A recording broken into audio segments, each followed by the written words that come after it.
Hello, welcome back to video number 2 for this Wednesday, and everybody now is talking about The Bench again and also The Spare because it was just re-released. There's a lot to cover in here. Let's jump in and get there, shall we? Let's go. We're going to start this time with a blind item that originally came out on October 15th, but it's back up again on October 24th, I believe it is, saying basically that when they went for the Queen's funeral, Harry should have fought harder to get Meghan some of Diana's jewelry that supposedly was left to Catherine. I don't know that I believe this because I believe that Diana's jewelry belongs to the estate, like to the crown. I don't think it's something that, he can get for her. All right, let's move on. Moving on, we just discussed this in video 1 of the day, why Harry and Meghan haven't been seen publicly together in weeks. Everybody is claiming this is because they're separating, their public personas because it wasn't working together. I've already told you what I think. But I think, as I said before, they're trying to rehab Harry's image because of The Spare.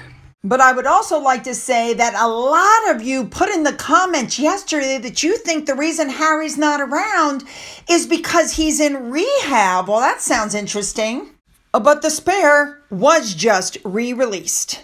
In case you guys have forgotten, it was just re-released in paperback without any new information or any extra chapters being added to the book because, after all, the royal family totally iced Harry out. However, upon closer inspection of the book, 5 big bombshells have been left out of The Spare. Let's take a look at those, shall we? I bet you guys can guess from the picture above what the first one was. Don't forget that during the Oprah show, Meghan said that she was suicidal during her pregnancy with Archie. And she said despite her struggles, she was prevented from getting help. Of course, we found out later on, she claims that she went to HR and HR said, we can't help you. It's not allowed. It would not look good for the institution. She's never been able to identify the person in HR she spoke to. Nobody from HR has admitted speaking to her. She also admits that she told Harry, who then turns around and admits that he didn't seek help for her because he didn't know what to do. So he just didn't do anything, even though Harry has his own therapist on speed dial. All right. Number 2 was something that happened in the Sandringham Summit because in the Netflix docuseries, Harry went on and on about how William screamed and shouted at him and it scared him because he's such a wimp.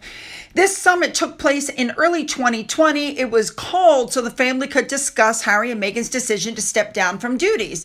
This is where the half in, half out was nixed. And it was at that meeting that William allegedly screamed and shouted at Harry. But in The Spare, all Harry says is his brother complained about a story in the morning papers and suggested he was the reason that they were leaving. Correct. Moving on.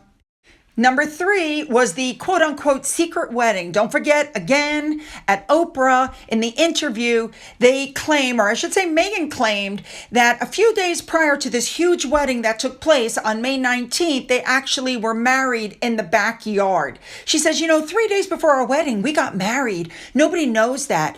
We called the Archbishop and said, look, this spectacle is for the world, and we just want our union between us.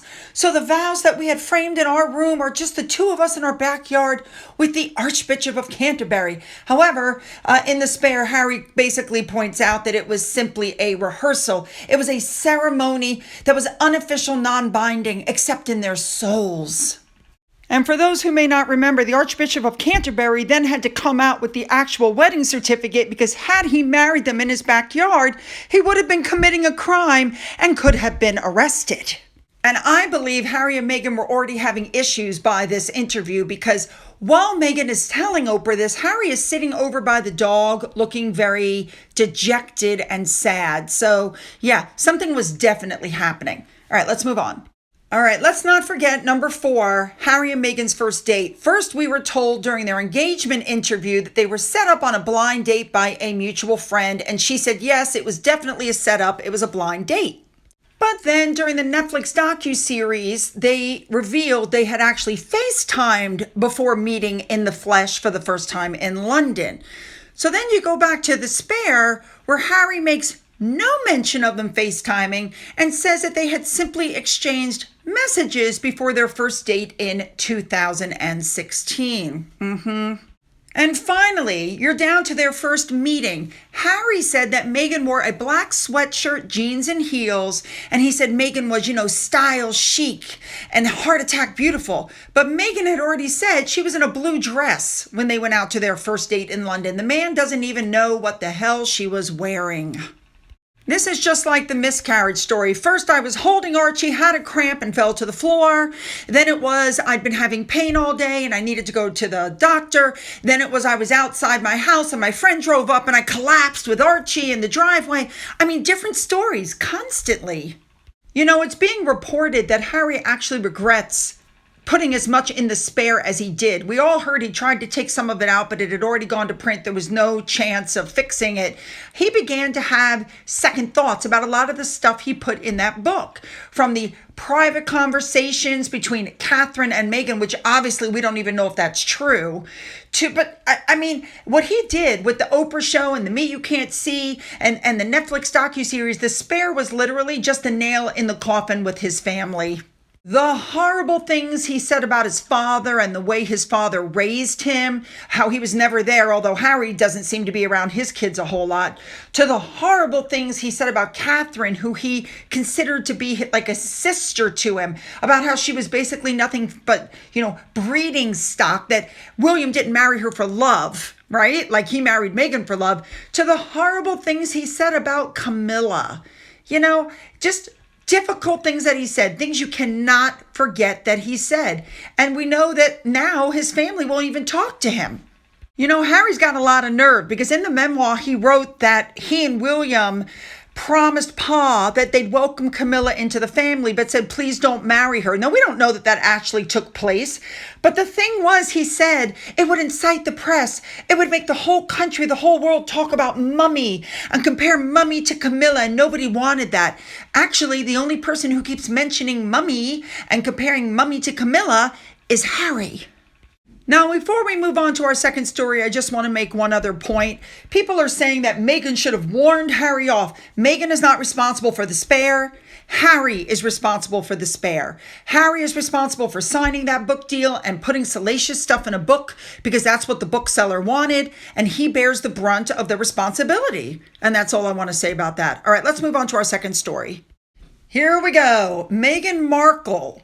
The children's authors have hit out at her for thinking, I can just write a children's book. It'll be so easy. And just FYI, in case you guys, unaware of this, The Bench sold 8,000 copies total in the entire UK. They're calling it a flop book. And they're also coming out and saying that these celebrities that are always trying to pursue side hustles in literature should take a break.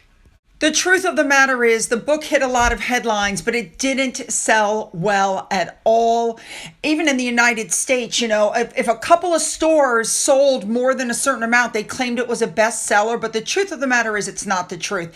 Now, author and poet Joshua Siegel said, there is skill, practice, and discipline needed to be a professional children's author. And so you have all these celebrities that don't need more money, don't need more exposure, but genuine writers do. People are upset because Meghan apparently was given like £500,000 for that book, even though it was only 40 pages. And a lot of these people use ghostwriters. And one of the authors said, we'd be embarrassed to put our name on something that we had not composed. How can you sign a painting you hadn't painted? That's actually a really good analogy, I think. We know the book didn't sell well, and it wasn't long after it came out that it was massively reduced. They were just trying to get rid of it. Meghan gave some out in Harlem, and she's been gifting the books all over. All right, you guys, you know what to do. Hit the like and the subscribe button and the bell for all notifications, which you probably will not receive. Then after you leave your comments, go down into the description box where you'll find the link to my Twitter, my Gettr, my Rumble, my email, my physical address, my Amazon wish list, my Patreon, which is currently paused. And for those of you who've donated to my coffee fund, thank you so much. And as always, you guys, have a great day.